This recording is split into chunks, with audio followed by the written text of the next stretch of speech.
2. The primary nebular stage.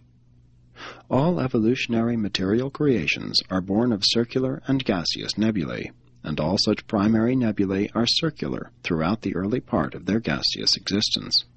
As they grow older, they usually become spiral, and when their function of sun formation has run its course, they often terminate as clusters of stars or as enormous suns, surrounded by a varying number of planets, satellites, and smaller groups of matter, in many ways resembling your own diminutive solar system.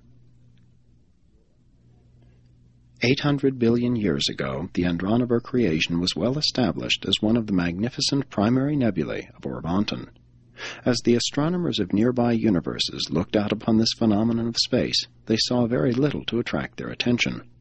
Gravity estimates made in adjacent creations indicated that space materializations were taking place in the Andronover regions, but that was all. 700 billion years ago, the Andronover system was assuming gigantic proportions, and additional physical controllers were dispatched to 9 surrounding material creations to afford support and supply cooperation to the power centers of this new material system, which was so rapidly evolving. At this distant date, all of the material bequeathed to the subsequent creations was held within the confines of this gigantic space wheel, which continued ever to whirl and, after reaching its maximum of diameter, to whirl faster and faster as it continued to condense and contract.